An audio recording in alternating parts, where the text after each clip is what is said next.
گزرا ہوا زمانہ ہے یاد وہ ہمیں، جو ہو گیا فسانہ ہے یاد وہ ہمیں۔ الحمد للہ رب العالمین والصلاة والسلام علی خاتم النبیین، اما بعد فاعوذ باللہ من الشیطان الرجیم، بسم اللہ الرحمن الرحیم۔ الصلاة والسلام علیک یا رسول اللہ وعلی آلک واصحابک یا حبیب اللہ۔ الصلاة والسلام علیک یا نبی اللہ وعلی آلک واصحابک یا نور اللہ۔ رسول معظم، شفیع اعظم، نور مجسم صلی اللہ علیہ وآلہ وسلم کا فرمان معظم ہے، من صلی علیہ عشرا صلی اللہ علیہ میتن۔ جس نے میری ذات پر 10 مرتبہ درود بھیجا، اللہ رب العزت اس پر 100 رحمتیں نازل فرماتا ہے۔ پھر فرمایا، جس شخص نے میری ذات پر 100 مرتبہ درود بھیجا، اللہ رب العزت اس کی دونوں آنکھوں کے درمیان یعنی اس کے ماتھے پر لکھ دیتا ہے کہ یہ بندہ منافقت اور دوزخ کی آگ سے آزاد ہے۔ صلو علی الحبیب صلی اللہ تعالی علی محمد وعلی آلہ وصحبہ وبارک وسلم۔ مدنی چینل کے ناظرین و سامعین، ہمارا آج کا جو پروگرام ہے یہ بزرگوں کے مدنی چینل کے حوالے سے ہے۔ گزرے ہوئے زمانے میں حضرات انبیاء علیہم الصلاۃ والسلام کی مبارک زندگیوں کا تذکرہ کیا جاتا ہے۔ حضرات انبیاء علیہم الصلاۃ والسلام کی دعوت حق، رب کائنات کے دین کی طرف بلانا، اپنی قوم کو گناہوں سے روکنا، امر بالمعروف و نہی عن المنکر یعنی نیکی کا حکم کرنا اور گناہ سے منع کرنا، یہ حضرات انبیاء علیہم الصلاۃ والسلام کی تبلیغی مساعی، ان کی صفات تھیں۔ ان کا ذکر الحمدللہ ہوتا رہا ہے۔ حضرت نوح علیہ الصلاۃ والسلام کے حوالے سے پچھلے پروگرام میں الحمدللہ ہم نے بیان کیا تھا کہ کس انداز سے انہوں نے اپنی قوم کو تقریباً 950 سال دعوت حق دی۔ آج کا جو پروگرام ہے یہ حضرت ابراہیم علی نبینا علیہ الصلاۃ والسلام کی مبارک زندگی، ان کے اوصاف حمیدہ کے حوالے سے بیان کیا جا رہا ہے۔ آج کا جو پروگرام، حضرت ابراہیم علیہ الصلاۃ والسلام وہ ہیں کہ جنہیں اللہ رب العزت نے اپنا خلیل بنایا، رسول پاک صلی اللہ علیہ وآلہ وسلم کے جد اعلیٰ ہیں۔ قرآن مجید فرقان حمید نے مختلف مقامات پر ابراہیم علیہ الصلاۃ والسلام کی صفات کو بیان کیا، اور رسول محتشم صلی اللہ علیہ وآلہ وسلم نے حضرت ابراہیم علیہ الصلاۃ والسلام کی صفات کا بیان حضرات صحابہ علیہم رضوان کے سامنے کیا۔ تو آج کے ہم اس پروگرام میں انشاءاللہ الکریم قرآن مجید فرقان حمید کی روشنی میں حضرت ابراہیم علیہ الصلاۃ والسلام کی صفات کا ذکر بھی سنیں گے، اور اس کے ساتھ ساتھ حضرت ابراہیم علیہ الصلاۃ والسلام کی دعوت کے انداز کو بھی، کہ کس انداز سے آپ نے اپنی قوم کو دعوت حق دی، وہ بھی سننے کی کوشش کریں گے۔ الحمدللہ اس وقت ہمارے درمیان مولانا عبد الواحد صاحب، یہ جامعۃ المدینہ کے سینئر مدرس ہیں، موجود ہیں۔ ان سے ہم پوچھتے ہیں کہ آپ ہمیں ارشاد فرمائیں کہ حضرت ابراہیم علیہ الصلاۃ والسلام کی قوم جن کو آپ نے دعوت حق دی، ان کی جہالت کے طور طریقے یا انداز کیا تھے، ان کی گمراہی کیسی تھی، وہ ذرا مدنی چینل کے ناظرین کو، اسپیشلی بزرگوں کے مدنی چینل کے جو ناظرین ہیں، ان کو بیان کیجئے کہ ان کا انداز جہالت کیسا تھا، اور جس قوم کی طرف آپ مبعوث ہوئے اس قوم کا طرز عمل آپ کی دعوت کے جواب میں کیا تھا۔ بسم اللہ الرحمن الرحیم۔ بہت اچھا سوال ہے۔ حضرت ابراہیم علیہ الصلاۃ والسلام کی قوم میں ایک جو مشترک چیز جو تھی وہ شرک ہے۔ اب شرک بھی مختلف قسم کا تھا ان کے اندر۔ کچھ لوگ ایسے تھے کہ جو چاند کی پوجا کر رہے ہیں، کچھ ایسے ہیں جو ستاروں کی پوجا کر رہے ہیں، کچھ ایسے ہیں جو دوسرے جو ہے اجرام فلکی ہیں ان کی پوجا کر رہے ہیں، کچھ نے اپنے جو ہیں وہ بت جو ہیں بنائے ہوئے تھے، ان بتوں کی پوجا کرتے تھے۔ اور اسی طرح ان کا جو بادشاہ تھا اس دور میں، تو نمرود جو ہے وہ بھی جو ہے اپنے آپ کو رب کہلاتا اور ان کے اپنی جو ہے پرستش کرواتا تھا۔ یہ جو ہے سلسلہ حضرت ابراہیم علیہ الصلاۃ والسلام کے دور میں جس حالات میں تھا، کہ آپ دیکھ رہے ہیں کہ سارے ماحول کے اندر حضرت ابراہیم علیہ الصلاۃ والسلام جو تشریف لا رہے ہیں، تو یہ ساری کی ساری جہالتیں ہر طرح کی، حالانکہ ہم سمجھ سکتے ہیں کہ جو چیزیں جو ہیں اپنا وجود خود نہیں رکھتی، اور ان کا جو ہے وہ کسی کی بنانے سے بنتی ہیں، خاص طور پر بت ہیں جو ہمارے سامنے ہی ہیں کہ لوگ انہیں اپنے ہاتھوں سے بناتے ہیں، تو اس کی جو ہے وہ پوجا کرتے ہیں، اس کو رب بنانا یا اس کی عبادت کرنا، یہ کتنی جہالت کی بات ہے۔ اب اس سے بھی آگے بڑھ کر یہ کہ حضرت ابراہیم علیہ الصلاۃ والسلام کے جو چچا ہیں آزر، وہ بھی جو ہے اس کے اندر جو ہے وہ شامل ہے۔ وہ بھی بتوں کی جو ہے پوجا کرتا ہی نہیں تھا، بلکہ ساتھ اس کی فروخت بھی کرتا، ان کو بناتا بھی تھا، اور اپنا ذریعہ معاش اس نے جو ہے یہ بنایا ہوا تھا۔ تو ایسے ماحول میں حضرت ابراہیم علیہ السلام جو ہیں وہ مبعوث ہوئے، اور آپ نے جو ہے لوگوں کو دعوت حق دی۔ اور سب سے اہم پوائنٹ یہ کہ آپ نے سب سے پہلے جو دعوت دی اپنے گھر سے شروع فرمائی، اور اپنے چچا آزر کو جو ہے آپ نے یہ دعوت دی، اور قرآن پاک نے اس کا ذکر فرمایا سورہ انعام کے اندر، تتخذوا اصناما آلہۃ انی اراک وقومک فی ضلال مبین، کہ کیا تم بتوں کو اپنا معبود بناتے ہو؟ بے شک میں تمہیں اور تمہاری قوم کو کھلی گمراہی میں دیکھتا ہوں۔ تو یوں حضرت ابراہیم نے بڑی حکمت بھرے انداز سے اپنے چچا کو دعوت دی، پھر اس کے بعد قوم کو دعوت دی، اور یہ جو مختلف قسم کی ان کے اندر جو ہے وہ جہالتیں تھیں اور شرک کی جو مختلف صورتیں تھیں ان کو جو ہے وہ دور کرنے کی کوشش فرمائی۔ بزرگوں کے مدنی چینل کے ناظرین، آپ نے مولانا عبدالواحد صاحب سے سماعت کیا کہ کس انداز سے حضرت ابراہیم علی نبینا علیہ الصلاۃ والسلام نے اپنی قوم کو دعوت حق دی، اور دعوت حق کا انداز کیا تھا کہ سب سے پہلے اپنے چچا کو دعوت حق دی، اور دعوت حق دینے کے بعد پھر جو اعلانیہ آپ کی دعوت تھی اس کے بارے میں بھی ہم ضرور سننا چاہیں گے ڈاکٹر ارشد حبیب صاحب سے، کہ یہ بیان کریں کہ حضرت ابراہیم علیہ الصلاۃ والسلام نے کس انداز سے اعلانیہ دعوت دی۔ اور مدنی چینل کے ناظرین و سامعین کو ایک بات میں یہ بتانا چاہتا ہوں کہ قرآن مجید فرقان حمید میں اللہ رب العزت نے حضرات انبیاء علیہ الصلاۃ والسلام کے واقعات کو بیان کیا۔ نبی پاک صلی اللہ علیہ وآلہ وسلم نے حضرات صحابہ علیہ رضوان کے سامنے ان کے واقعات کو بیان کیا۔ تو یہ کیا تھا کہ ان کی زندگیوں سے سیکھنے کا ایک انداز تھا، طریقہ تھا کہ کیسے آپ کو دعوت حق دینی ہے، کون سے ماحول میں آپ کو دعوت دینی ہے، کس قسم کے ماحول میں آپ نے کون سی اسٹریٹجیز کو اختیار کرنا ہے، کس حکمت عملی کو اختیار کرنا ہے، اور ظاہر ہے کہ جس قسم کے لوگ ہوں، جیسا معاشرہ ہو، کیسے حکمت عملی کو اختیار کرنا ہے، یہ حضرت ابراہیم علیہ الصلاۃ والسلام کی دعوت سے ہمیں ظاہر ہوتا ہے۔ تو ڈاکٹر صاحب سے ہم پوچھتے ہیں کہ حضرت ابراہیم علیہ الصلاۃ والسلام کا دعوت حق دینے کا اپنی قوم کو انداز کیا تھا، کیونکہ آپ نے ابھی سماعت کیا کہ مولانا عبدالواحد صاحب نے بیان کیا کہ وہ سورج، چاند، ستاروں اور دیگر جو اجرام فلکی تھے ان کی پوجا کرنے والے لوگ تھے، مختلف بتوں کی پوجا کرنے والے لوگ تھے۔ تو حضرت ابراہیم علیہ الصلاۃ والسلام نے اس انوائرمنٹ میں کس انداز سے دعوت حق دی، اس کے بارے میں قرآن مجید فرقان حمید کیا فرماتا ہے؟ الحمدللہ والصلاۃ والسلام علی رسول اللہ۔ جی قاری صاحب، آپ نے بڑے خوبصورت انداز میں حضرت ابراہیم علیہ السلام کا تعارف فرمایا۔ قرآن مجید فرقان حمید میں جہاں حضرات انبیاء کرام کا ذکر فرمایا گیا، ان کی اقوام کا ذکر کیا گیا، ان کی دعوت و تبلیغ کے اسلوب بیان کیے گئے، اسپیشلی حضرت ابراہیم علیہ السلام کا ذکر بڑے مفصل انداز میں ہمیں قرآن میں ملتا ہے۔ جہاں حضرت موسیٰ علیہ السلام کا سب سے زیادہ ہمیں ذکر ملتا ہے، وہاں اگر ہم دیکھیں ان کے بعد سب سے زیادہ حضرت ابراہیم علیہ السلام کا ہمیں ذکر ملتا ہے، اور جو ان کے اوصاف ہیں انشاءاللہ آگے جا کے اس کو ہم بیان کریں گے کہ اللہ رب العزت نے ان کو کن اوصاف حسنہ سے نوازا تھا۔ تو آپ کا سوال یہ ہے کہ ان کا اسلوب دعوت کیا تھا؟ اپنی قوم کو جب انہوں نے کفر میں، شرک میں اور گمراہی میں اعتقادی لحاظ سے بھی اور عملی لحاظ سے بھی مبتلا دیکھا، تو اب لاجیکلی سمجھاتے ہیں اپنی قوم کو، اور انہیں ایسی مثالیں دیتے ہیں، ایسے ان کے سامنے آپ دلائل پیش کرتے ہیں بڑی حکمت بھرے انداز میں کہ تاکہ وہ بات کو سمجھ سکیں۔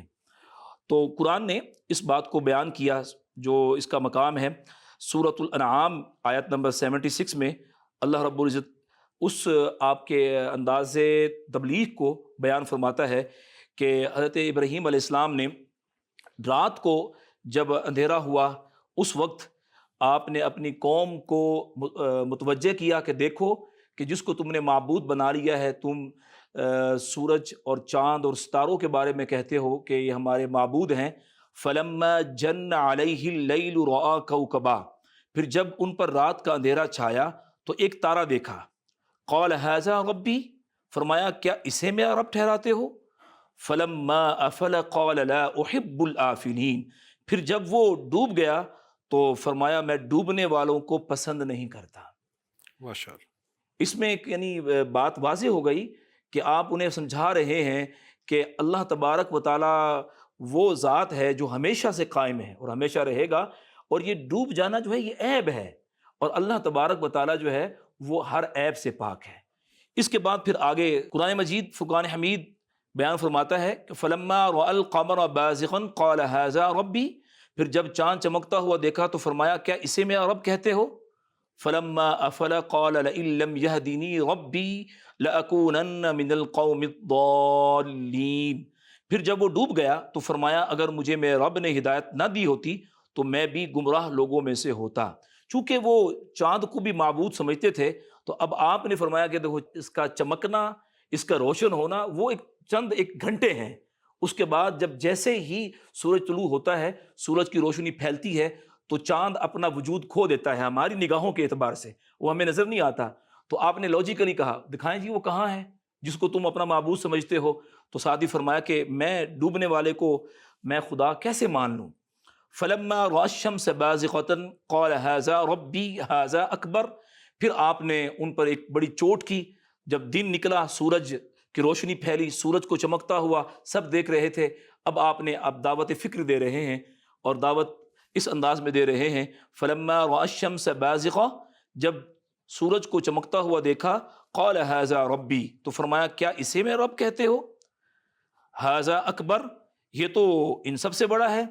فلما افلت قال یا قوم انی بریء مما تشرکون، تو جب وہ ڈوب گیا تو فرمایا اے میری قوم میں ان چیزوں سے بیزار ہوں جنہیں تم اللہ کا شریک ٹھہراتے ہو۔ اب یہ تین چیزیں آپ نے بیان فرمائی، تارے کا چمکنا، پھر اس کا غائب ہو جانا، اور سورج چاند کا نکلنا، اس کا روشن ہونا، پھر اس کی روشنی کا زائل ہو جانا، ختم ہو جانا، پھر دن کا اجالا اور سورج کا چمکنا، پھر وہ چند گھنٹے ہیں، جب دن چلا جاتا ہے سورج بھی غائب ہو جاتا ہے۔ تو آپ نے انہیں ایک دعوت فکر دی اور فرمایا کہ یہ کیسے خدا ہو سکتے ہیں، اور ساتھ ہی صرف اسی پر نہیں بلکہ ساتھ پھر آپ نے انہیں حقیقت بیان کی کہ سورج کا رب کون ہے، چاند کا رب کون ہے، ان تاروں کو پیدا کرنے والا کون ہے، اس ساری کائنات کا بنانے والا کون ہے۔ اب اس کا اگلا مقام ہے، اللہ رب العزت ارشاد فرماتا ہے سورۃ الانعام، اس کی آیت 79 ہے، آپ فرماتے ہیں انی وجہت وجہی للذی فطر السماوات والارض حنیفا وما انا من المشرکین، میں نے ہر باطل سے جدا ہو کر اپنا منہ اس کی طرف کیا جس نے آسمان اور زمین بنائے، اور میں مشرکوں میں سے نہیں ہوں۔ سبحان اللہ، کتنا خوبصورت کلام ہے۔ اللہ اکبر۔ مدنی چینل کے ناظرین و سامعین، دیکھیے حضرت ابراہیم علی نبینا علیہ الصلوۃ والسلام کا انداز دعوت حق دینے کا کتنا عام فہم، کتنا سادہ اور کتنا لاجک پر مبنی ہے۔ وہ مشہور ہے نا مقولہ کلم الناس علی قدر عقولہم، کہ لوگوں سے ان کی عقل کے حساب سے ہی کلام کرو۔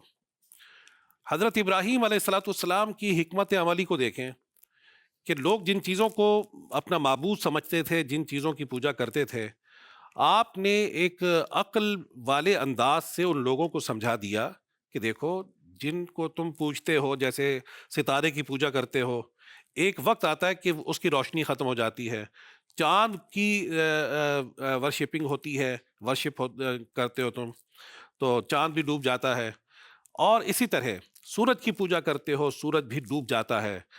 تو یہ ڈوبنے والی چیزیں یہ رب نہیں ہو سکتی۔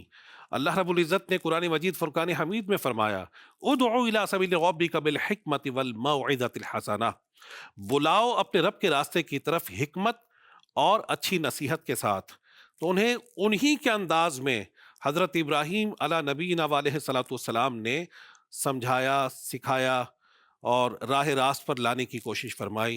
مولانا عبد الواحد صاحب قرآن مجید فرقان حمید کی آیات آپ نے سنی، ان میں یہ تھا کہ ھذا ربی، یہ جو ذکر ہم نے سنا، مدنی چینل کے ناظرین و سامعین نے بھی سنا، تو اس کی صحیح وضاحت کیا ہے کہ حضرت ابراہیم علیہ الصلوۃ والسلام نے جب یہ فرمایا تو آپ تو جتنے بھی انبیاء علیہ الصلوۃ والسلام ہیں یہ سب اللہ رب العزت کی معرفت رکھنے والے ہیں، یہ رب کائنات کو شروع سے ہی جانتے ہیں، پہچانتے ہیں۔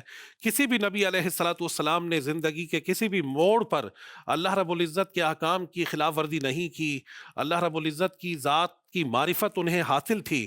تو اس کا مطلب کیا ہے کہ جب سورج کو دیکھا تو فرمایا کہ یہ میرا رب ہے، یا چاند کو دیکھ کر فرمایا، یہ کیا استفہامیہ انداز تھا، یہ ایک سوالیہ انداز تھا یا اس کا مطلب کیا ہے، وہ آپ ذرا مدنی چینل کے ناظرین و سامعین کو بیان فرمائیں۔ تو آپ نے فرمایا نا کلم الناس علی قدر عقولہم، جی تو جی مجھے ایک تھوڑا سا واقعہ یاد آ گیا، وہ میں پیش کرتا ہوں۔ جی جی ایک مرتبہ جو ہے زراعت آفیسر ایک افسر تھا، وہ کسی گاؤں میں گیا، کوئی معائنہ کرنا تھا اس نے فصلوں کا، اور یہ وہاں جا کر وہ اپنے آفس میں بیٹھا ہوا ہے، کچھ دیہاتی جو ہیں وہ وفد لے کر آئے کہ چلیں صاحب آئے ہیں، ان سے کوئی ملاقات ہو جائے ہماری۔ تو جیسے ہی انہوں نے ایک نمائندے کو اندر بھیجا، جا کے اجازت لے آئے، ایک دیہاتی اندر آیا تو زراعت افسر نے اپنا سر اٹھایا اور اسے کہا کہ کیا سال تمہاری کشت زار پر تقاطر امطار ہوا یا نہیں؟ وہ دیہاتی فوراً جو ہے باہر چلا گیا، اس نے کہا صاحب جی تلاوت فرما رہے ہیں تو ابھی جو ہے گفتگو مناسب نہیں ہے۔ حالانکہ وہ ایک اردو کی بات تھی کہ اس کا مطلب یہ تھا کہ اس سال تمہاری زمینوں پر جو ہے بارش ہوئی ہے یا نہیں ہوئی۔ اب اس بات کو انہوں نے جو ہے اتنے مشکل الفاظ میں جو ہے پیش کیا کہ وہ دیہاتی جو بیچارے اس کو واہ۔ تلاوت سمجھ بیٹھے۔ یعنی اس سے ایک بات واضح ہوئی کہ مبلغ کے لیے ضروری ہے کہ وہ سامنے لوگوں کا جو مینٹل لیول ہے، مینٹیلٹی ہے، ان کی جو اپروچ ہے عقل کی، اس کو سامنے رکھتے ہوئے گفتگو کرے تاکہ وہ اپنا معافی ضمیر اچھے انداز میں سمجھانے میں کامیاب ہو جائے۔ جیسے آپ نے فرمایا نا ادعو الی سبیل ربک بالحکمت والموعظۃ الحسنۃ وجادلہم باللتی ہی احسن۔ یہ سورۃ النحل کی جو آخری حصہ ہے اس کی ایک آیت ہے، اس میں دعوت دین کے 3 آداب بیان کیے گئے ہیں کہ ادعو الی سبیل ربک بالحکمہ، کہ اپنے رب کی طرف بلاؤ تو حکمت کے ساتھ بناؤ، اور والموعظۃ الحسنہ، اگر نصیحت بھی کرو تو وہ بھی بڑی عمدہ اور خوبصورت ہو، وجادلہم باللتی ہی احسن، اور مجادلہ کرنا پڑ جائے، ڈبیٹ ہو، کنورسیشن ہو، تو اس میں ایسا انداز نہ ہو کہ سامنے والا بجائے اس کے کہ وہ آپ سے امپریس ہو، آپ اسے متاثر کر سکیں، بجائے اس سے وہ آپ سے ناراض ہو جائے۔ قرآن ہماری تربیت فرما رہا ہے کہ داعی کے لیے ضروری ہے، کمپلسری ہے کہ ایک سٹیج وہ بھی آتی ہے کہ سامنے والا اس کا انداز ایسا ہو جاتا ہے کہ آپ کو پھر برداشت کرنا پڑتا ہے۔ فرمایا وَجَادِلْهُمْ بِالَّتِي هِيَ أَحْسَنُ، کہ بحث و مباحثہ بھی، کنورسیشن بھی جب ہو تو وہ بھی بڑی عمدگی کے ساتھ خوبصورتی سے ہونا چاہیے۔ ماشاء اللہ۔ آپ نے جو سوال جی۔ بتایا ہے کہ اس میں بھی یہی ہے کہ حضرت ابراہیم علیہ الصلاۃ والسلام کے بارے میں یہ تصور نہیں ہو سکتا کہ انہوں نے جو ہے معاذ اللہ کوئی شرک کی بات کی، اور یہ تو ہمارا عقیدہ ہے کہ انبیاء کرام جو ہیں وہ محفوظ اور معصوم ہوتے ہیں، جی اور عصمت ان کے لیے جو ہے وہ ضروری ہے۔ صحیح کوئی نبی ہو اور وہ معصوم نہ ہو، ایسا نہیں ہو سکتا۔ صحیح ہے۔ نبی ہے تو معصوم ہوگا۔ تو انبیاء کرام میں حضرت ابراہیم بھی شامل ہیں، تو یہ بھی جو ہے معصوم ہے، اور ان سے یہ تصور ہی نہیں کہ وہ کوئی شرک کی بات جو ہے وہ کریں۔ تو یہاں پر بھی اصل میں علماء کرام یہ بیان فرماتے ہیں کہ حضرت ابراہیم علیہ الصلاۃ والسلام نے لوگوں کی عقل کے مطابق اور انہی کی زبان میں بات کی ہے۔ صحیح ہے۔ جب وہ ستاروں کو اپنا رب مان رہے ہیں اور سورج کو اپنا رب مان رہے ہیں، چاند کو اپنا رب مان رہے ہیں، تو آپ نے بھی جو ہے ابتداً ان کی جو ہے بات کی کہ ہاذا ربی، کہ یہ میرا رب ہے۔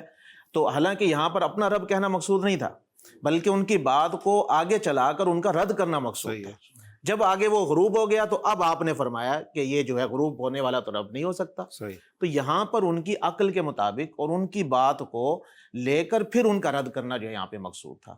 تو جبکہ یہاں پر آپ دیکھیں، اس کے علاوہ بھی علماء نے، جیسے آپ نے بھی اشارہ کیا کہ بعض نے کہا یہ استفہامیہ انداز تھا جی جی کہ حضرت ابراہیم علیہ الصلاۃ والسلام نے فرمایا ہاذا ربی، کیا یہ میرا رب ہے؟ اصل مقصود ہے یہ میرا رب نہیں ہو سکتا۔ صحیح۔ تو آپ اصل میں انکار فرمانا چاہ رہے تھے، تو اس کو اس انداز میں بیان کیا۔ اس پہ اگر ہم غور کریں تو قرآن پاک میں جہاں پر یہ واقعہ بیان ہوا ہے اس سے شروع میں دیکھیں ایک آیت پہلے ہی، وہاں قرآن پاک نے فرمایا وَكَذَلِكَ نُرِي إِبْرَاهِيمَ مَلَكُوتَ السَّمَاوَاتِ وَالْأَرْضِ، صحیح۔ کہ ہم نے اسی طرح حضرت ابراہیم کو آسمان و زمین کے ملکوت اور وہاں کی نشانیاں دکھا دی۔ صحیح۔ اب اس کے بعد یہ جو ہے واقعہ شروع ہو رہا ہے۔ صحیح۔ تو جس نبی نے ملکوت آسمان و زمین جو ہے وہ دیکھ لیے ہوں، صحیح۔ تو ان کے بارے میں ہم یہ تصور کرے یا کوئی شخص گمان کرے کہ وہ ہاذا ربی کہہ کر معاذ اللہ جو ہے وہ شرک کر رہے ہیں، ایسا نہیں ہو سکتا۔ سبحان اللہ۔ اسی طرح جو ہے اللہ تبارک و تعالیٰ نے قرآن پاک میں فرمایا فَاتَّبِعُوا مِلَّةَ إِبْرَاهِيمَ حَنِيفًا وَمَا كَانَ مِنَ الْمُشْرِكِينَ، اللہ کہ نبی کریم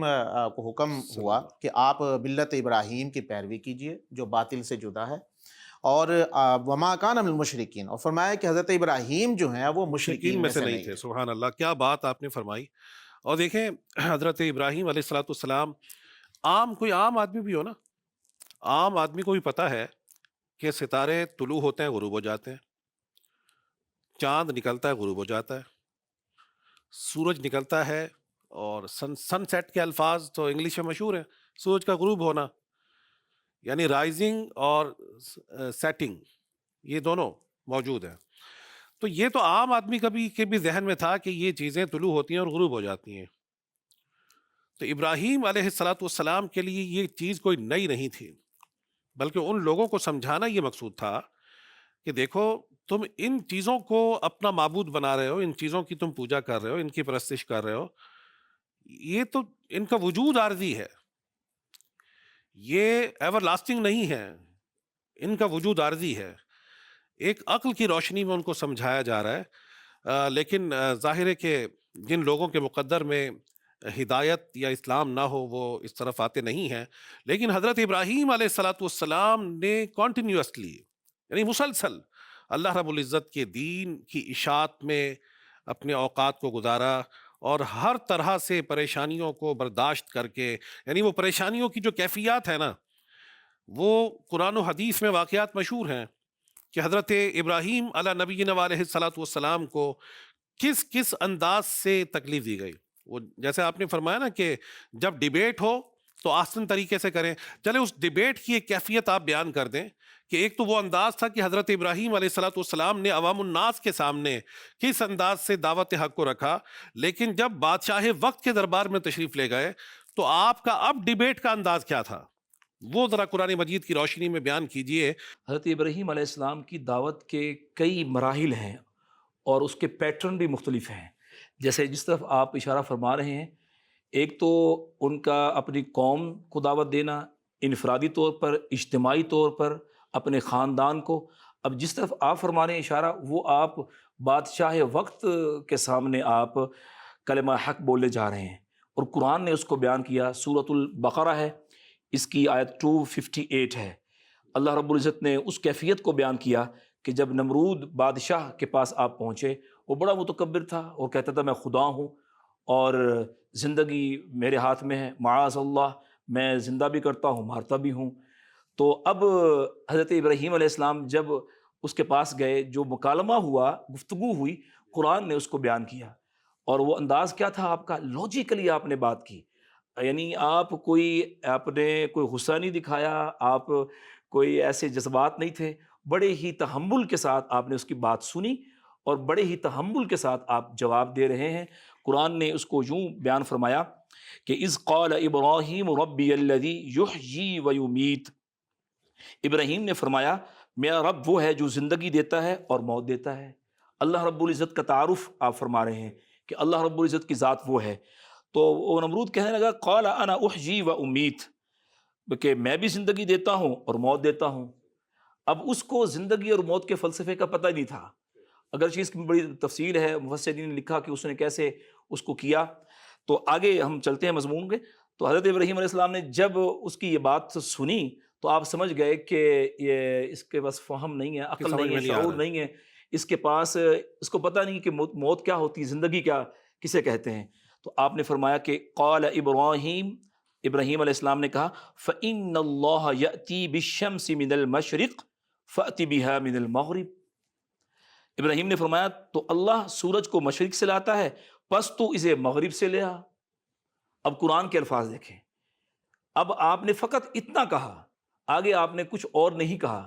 تو الفاظ ہیں قرآن کے فَبُهِتَ الَّذِي كَفَرَ، تو کافر کے ہوش اڑ گئے، مبہوت ہو گیا، ہکا بکا ہو گیا، حیران ہو گیا کہ اس کے ساتھ بنی کیا ہے۔ بڑے دربار میں اس کے وزیر وزراء بیٹھے ہوئے، مشیر اس کے سامنے، دربار پورا ہے، اکیلے تنہا سیدنا ابراہیم علیہ السلام اکیلے آپ اس کے سامنے موجود ہیں، اور آپ کا انداز دیکھیں اور دعوت حق کس انداز میں دی کہ قرآن کہتا ہے فَبُهِتَ الَّذِي كَفَرَ، کافر کے ہوش اڑ گئے۔ وَاللَّهُ لَا يَهْدِي الْقَوْمَ الظَّالِمِينَ، اور اللہ ظالموں کو ہدایت نہیں دیتا۔ مدنی چینل کے ناظرین و سامعین، آپ نے سماعت کیا کہ کس انداز سے بادشاہ وقت کو اسلام کی دعوت دینے کے لیے حضرت سیدنا ابراہیم علیہ نبینا علیہ السلام تشریف لے جاتے ہیں۔ آپ کو تن تنہا ایک ملت قرار دے دیا گیا، ایک امت قرار دے دیا گیا، یعنی آپ علیہ السلام کی اسٹیڈ فاسٹنس، آپ کی استقامت اور بے خوفی کے ساتھ اللہ رب العزت کے دین کی اشاعت ایک بہت ہی واضح انداز میں بادشاہ وقت کے سامنے دعوت اللہ، یہ حضرت ابراہیم علیہ الصلاۃ والسلام کی ہی اسپیشیلٹی تھی۔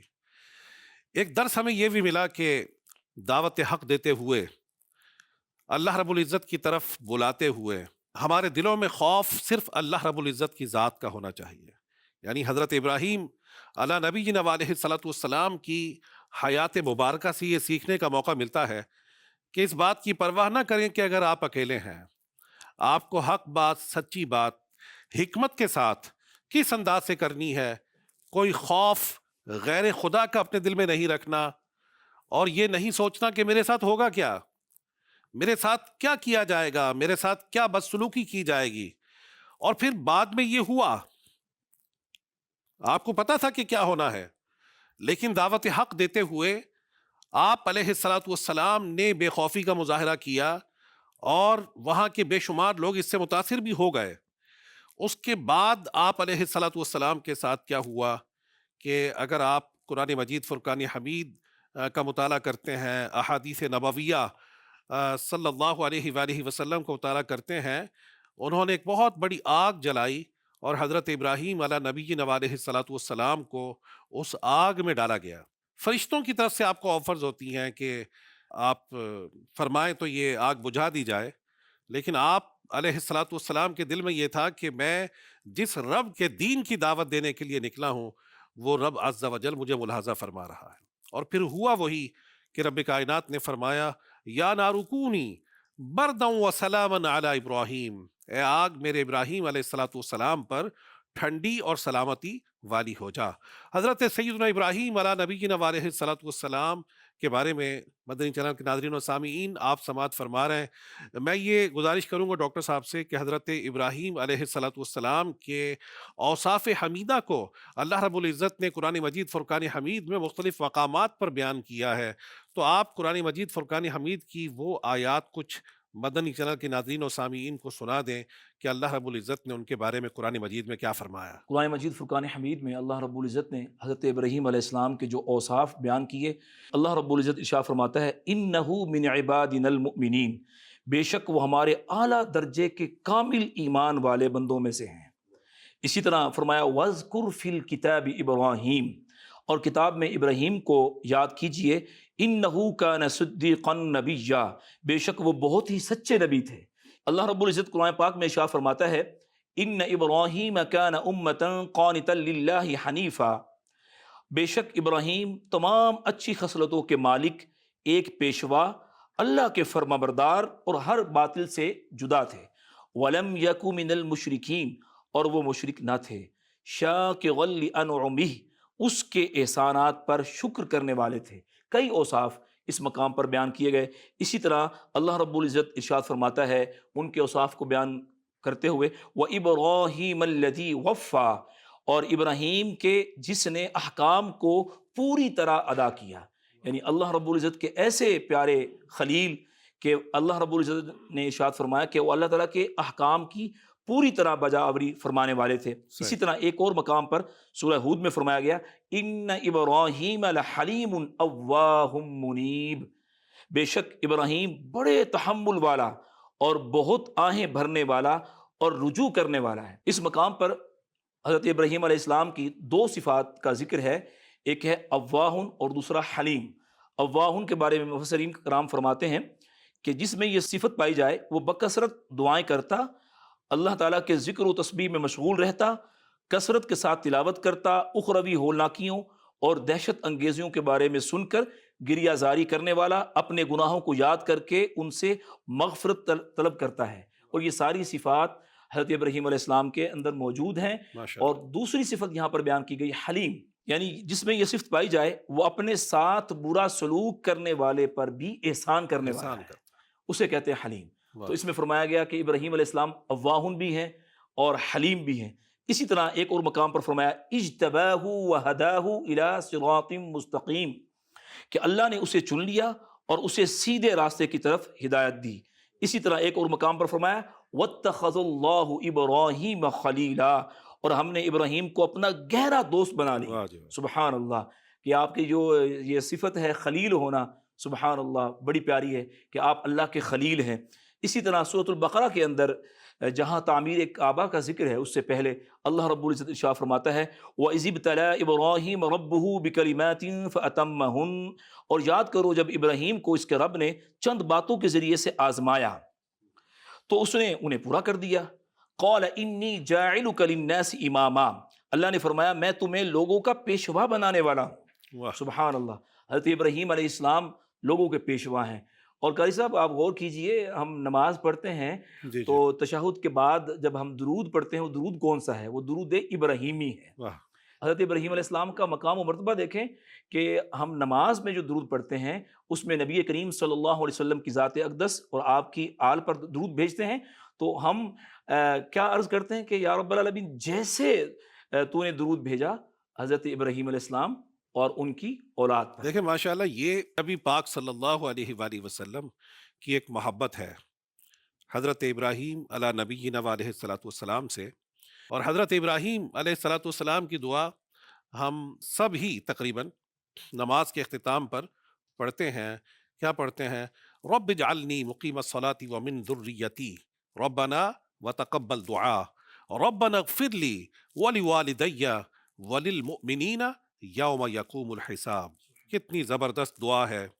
اگر آج اپنی اولاد کو دین اسلام کے بنیادی مسائل اور احکام سکھائے، اگر آج اپنی اولاد کو نمازی بنایا، اگر آج اپنی اولاد کو قرآن مجید فرقان حمید کی تلاوت کرنے والا بنایا، آج اگر اپنی اولاد کی تربیت قرآن اور سنت کے مطابق کرنے میں ہم کامیاب ہو گئے، تو روزانہ 5 نمازوں میں یہ دعا کرے گی، ربنا اغفر لی ولوالدی، اے ہمارے رب مجھے بخش دے، میرے والدین کو بخش دے، وللمؤمنین یوم یقوم الحساب، اور تمام مومنوں کو، تمام مسلمانوں کو بخش دے جب حساب قائم ہو۔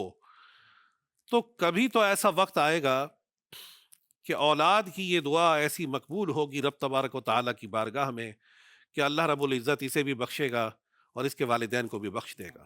یعنی ہمیں یہ حرص ہونی چاہیے، مدنی چینل کے ناظرین و سامعین، ہمیں یہ حرص ہونی چاہیے کہ اللہ رب العزت کی بارگاہ میں ہم اپنے لیے بھی مغفرت طلب کریں اور اپنی اولاد کی تربیت ایسے انداز سے کر دیں کہ اولاد ہمارے لیے ہمارے دنیا سے جانے کے بعد ایک سرمایہ، ایک مغفرت کا ذریعہ بنے۔ صلو علی الحبیب۔ جی قاری صاحب آپ نے اولاد کی بات کی ہے تو یہ پہلو بھی حضرت ابراہیم علیہ السلام کی سیرت سے ہمیں ملتا ہے کہ ان کے بیٹے ہیں اسماعیل علیہ السلام، اور وہ پھر بچپن کے واقعات بھی ہیں، لیکن جہاں جس طرف آپ نے بات کی تربیت اولاد کے حوالے سے، تو بڑا ایک روشن چیپٹر ہے ان کی سیرت کا کہ اللہ رب العزت نے قرآن پاک میں بیان کیا کہ ایک باپ کی تربیت کیسی ہے اور بیٹے کی فرمانبرداری کیسی ہے۔ سورۃ الصافات کے اندر وہ واقعہ بیان کیا گیا کہ باپ کی تربیت کی جھلک ہے اور بیٹے کی جو اوبیڈنسی ہے، اطاعت ہے، اپنے باپ سے محبت کا انداز، احترام کا انداز، کہ باپ ہو تو کیسا ہو اور بیٹا ہو تو کیسا ہو۔ اور پھر یہ دیکھیں نا کہ والد نے اگر اللہ رب العزت کی بارگاہ میں مانگا تو قرآن مجید قدم قدم پر ہماری کیسے رہنمائی کر رہا ہے۔ ہمارے بزرگوں کے مدنی چینل کے ناظرین و سامعین، قرآن مجید کس انداز سے ہماری رہنمائی فرما رہا ہے۔ حضرت ابراہیم علی نبینا علیہ الصلوۃ والسلام کے واقعات آپ قرآن مجید فرقان حمید میں پڑھیں، احادیث میں پڑھیں کہ جب اللہ رب العزت کی بارگاہ میں اولاد مانگنے کی دعا کی تو کیا پیارا انداز اختیار کیا، رب ہب لی من الصالحین، یعنی کیا انداز ہے کہ صالح اولاد، نیک اولاد اللہ رب العزت کی بارگاہ میں مانگے۔ اچھا، ایک بہت ہی عجیب کیفیت ہے کہ ایک ہماری بزرگ خاتون تھی، ان کا انتقال ہو گیا، بہت ہمارا ان سے قرب تھا رشتہ داروں میں۔ وہ کہتی ہیں کہ میری اولاد نہیں ہوتی تھی تو میں اللہ رب العزت کی بارگاہ میں دعا مانگتی تھی اور میں کہتی تھی یا اللہ بس مجھے بیٹا دے دے جیسا بھی ہو۔ تو دیکھو یہ ہوا ہے، وہ بظاہر یعنی شکل و صورت اتنی اچھی نہیں تھی اس کی، اور یہ بات جب میں بیان کروں گا نا تو کسی کو اس کا پتہ نہیں ہوگا کہ وہ کون ہے، اس لیے میں یہ بیان کر رہا ہوں۔ وہ کہتی تھیں کہ میں یہ دعا کرتی تھی کہ یا اللہ جیسا بھی ہو بیٹا دے دے مجھے، جو لینگویج انہوں نے یوز کی کہ بد صورت ہو جیسا بھی ہو۔ تو دیکھو یہ ہوا ہے، وہ ظاہر ہے کہ بظاہر شکل و صورت بھی اچھی نہیں تھی. تو اللہ رب العزت کی بارگاہ میں جب دعا کریں تو اولاد کے لیے دعا کریں تو نیک اولاد مانگیں، اور خوبصورت اولاد مانگنے میں بھی کوئی حرج نہیں ہے. آنکھوں کی ٹھنڈک رب کائنات سے طلب کریں، اللہ رب العزت تو دینے والا ہے، اس سے اچھا کیوں نہ مانگیں. جو حضرت ابراہیم علیہ الصلوۃ والسلام کی دعا ہے نا کہ صالح اولاد کی تمنا کی، اور پھر صالح اولاد نے کس انداز سے اللہ رب العزت کے حکم کی بجا آوری میں سر تسلیم کو خم کیا. سبحان بیان ہوا نا کہ اے میرے بیٹے، میں نے خواب میں دیکھا ہے کہ میں تجھے ذبح کرتا ہوں. قاری صاحب بالکل حضرت ابراہیم علیہ السلام کا وہ بڑا خوبصورت واقعہ قرآن مجید میں سورۃ الصافات کے اندر ملتا ہے کہ جس میں ایک والد کی تربیت بھی نظر آ رہی ہے اور ایک بیٹے کہ اطاعت گزاری اطاعت بھی. بھی. تو قرآن مجید کا وہ مقام میرے سامنے ہے. اللہ رب العزت بیان فرماتا ہے فلما بلغ معہ السعی، پھر جب وہ اس کے ساتھ کوشش کرنے کے قابل عمر کو پہنچ گیا، قال یا بنی، حضرت ابراہیم علیہ السلام اپنے بیٹے سے فرماتے ہیں اے میرے بیٹے، انی ارا فی المنام، کہ میں نے خواب میں دیکھا، انی اذبحک، میں تجھے ذبح کر رہا ہوں، فانظر ماذا تری، کہ اب تو دیکھ کہ تیری کیا رائے ہے. اللہ اکبر. قال یا ابت افعل ما تؤمر، بیٹے نے کہا اے میرے باپ آپ وہی کریں جس کا آپ کو حکم دیا جا رہا ہے. ستجدنی ان شاء اللہ من الصابرین، ان شاء اللہ ان قریب آپ مجھے صبر کرنے والوں میں سے پائیں گے. سبحان اللہ. فلما اسلم وتلہ للجبین، تو جب ان دونوں نے ہمارے حکم پر گردن جھکا دی اور باپ نے بیٹے کو پیشانی کے بل لٹا دیا، وَنَادَيْنَاهُ أَن يَا إِبْرَاهِيمُ، اللہ فرماتا ہے کہ ہم نے ندا فرمائی اے ابراہیم، قَدْ صَدَّقْتَ الرُّؤْيَا، بے شک تو نے خواب سچ کر دکھایا، إِنَّا كَذَلِكَ نَجْزِي الْمُحْسِنِينَ، بے شک ہم نیکی کرنے والوں کو ایسا ہی صلہ دیتے ہیں. إِنَّ هَذَا لَهُوَ الْبَلَاءُ الْمُبِينُ، بے شک یہ ضرور کھلی آزمائش تھی. وَفَدَيْنَاهُ بِذِبْحٍ عَظِيمٍ، اور ہم نے اسماعیل کے فدیے میں ایک بڑا ذبیحہ دے دیا. واہ سبحان اللہ. سبحان اللہ. بزرگوں کے مدنی چینل کے ناظرین و سامعین، حضرت سیدنا ابراہیم علی نبینا علیہ الصلوۃ والسلام کی مبارک ذات وہ ہے کہ ایک یا دو یا تین یا چار یا پانچ یا چھ اقساط آپ کی مبارک زندگی کا احاطہ کرنے کے لیے ناکافی ہیں، بلکہ دفاتر چاہیے، بہت بڑے بڑے مضامین اور کتابیں چاہیے. لیکن پھر بھی آپ علیہ الصلوۃ والسلام کی صفات اقدس کا بیان ممکن نہیں ہوگا ہم جیسے عام انسانوں سے. اتنی بڑی ذات ہے، اتنا بڑا مقام و مرتبہ ہے حضرت ابراہیم علی نبینا علیہ الصلوۃ والسلام کا. آپ نے قرآن مجید فرقان حمید میں ان کی جگہ جو ذبیحہ تھا فدیہ کے طور پر جو اللہ رب العزت نے عطا فرمایا اس کا ذکر بیان فرمایا. ایک صحابی نے رسول پاک صلی اللہ علیہ وآلہ وسلم سے پوچھا کہ یا رسول اللہ صلی اللہ علیہ وآلہ وسلم، یہ قربانیاں کیا ہیں؟ فرمایا کہ یہ تمہارے باپ یعنی ابراہیم علیہ الصلوۃ والسلام کی سنت ہے. اللہ رب العزت کی طرف سے مسلسل کئی آزمائشوں کا سامنا کرنا پڑا. صرف یہاں پر ختم نہ ہوا، بلکہ مکہ مکرمہ کی ایک ایسی سرزمین پر آپ کو چھوڑنے کا حکم ہوا اور آپ کی والدہ گرامی کو، کہ جہاں پر کاشتکاری یا زراعت نہیں ہوتی تھی، جہاں پر پانی نہیں ہوتا تھا، آپ علیہ الصلوۃ والسلام نے رب کائنات کے اس حکم کو بھی پورا کیا. اور دیکھیں کہ اس حکم کو پورا کرنے سے اللہ رب العزت نے کتنے بڑے انعامات سے حضرت ابراہیم علیہ الصلوۃ والسلام کو نوازا. تو حضرت ابراہیم علیہ الصلوۃ والسلام کے مختلف واقعات ہمیں مختلف دروس دیتے ہیں. ایک، دعوت حق کے لیے ڈٹنا. آپ تنہا ہی کیوں نہ ہو، جب دین کی، حق کی، سچائی کی بات آپ کو کرنی ہو تو آپ کسی بھی باطل طاقت کو خاطر میں نہ لے کر آئیں. حق بات کہتے ہوئے آپ کو کتنی ہی بڑی تکلیف کا سامنا کرنا پڑے، آپ اس تکلیف کو خندہ پیشانی کے ساتھ برداشت کریں. ابھی تکلیف کی بات ہو رہی تھی نا کہ تکالیف زندگی میں آتی ہیں، یہ زندگی کا حصہ ہے. جب اس دنیا میں آئے ہیں تو تکالیف ڈیفینیٹلی آئیں گی. ہم میں سے کوئی ایسا نہیں ہے جو کہے کہ مجھے تکلیف نہیں آتی. اللہ رب العزت نے قرآن مجید فرقان حمید میں بیان فرمایا، فرمایا وَلَنَبْلُوَنَّكُمْ بِشَيْءٍ مِّنَ الْخَوْفِ وَالْجُوعِ ونقص من الاموال والانفس والثمرات وبشر الصابرين الذين اذا اصابتهم مصیبہ قالوا انا للہ وانا الیہ راجعون. ہم تمہیں ضرور آزمائیں گے، کچھ خوف سے، بھوک سے، مالوں کی کمی سے، جانوں کی کمی سے، پھلوں کی کمی سے. ہر شخص کی آزمائش کی کیفیات مختلف ہیں.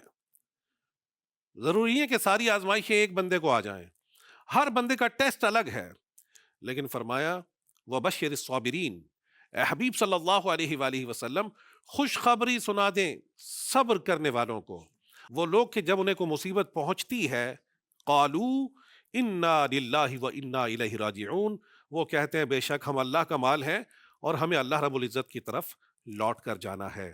یہ ہمیں سمجھایا گیا ہے، سکھایا گیا ہے کہ جب بھی کوئی تکلیف پہنچے، حضرات صحابہ علیہم رضوان، ان کا چراغ بجھ جاتا انا للہ و انا الیہ راجعون، جوتی کا تسمہ ٹوٹ جاتا، یہی پڑھتے. تو مدنی چینل کے ناظرین و سامعین کی خدمت میں گزارش کروں گا کہ جب بھی کوئی تکلیف پہنچے، کوئی مصیبت پہنچے، کوئی غم پہنچے، کوئی بیماری پہنچے، یا کسی بھی قسم کا کوئی لاس ہو، ڈیپریویشنز کا شکار ہوں، کلیمٹیز کا شکار ہوں، خدا نخواستہ مال کی کمی آ جائے، جانوں میں کمی آ جائے، یا کسی بھی قسم کا ٹیسٹ ہو، وہ واویلا نہیں کرنا، لوگوں کے سامنے شکوہ نہیں کرنا، بلکہ جس رب نے وہ تکلیف دی ہے اس کی بارگاہ میں اس تکلیف کے دور کرنے کی التجا کرنی ہے.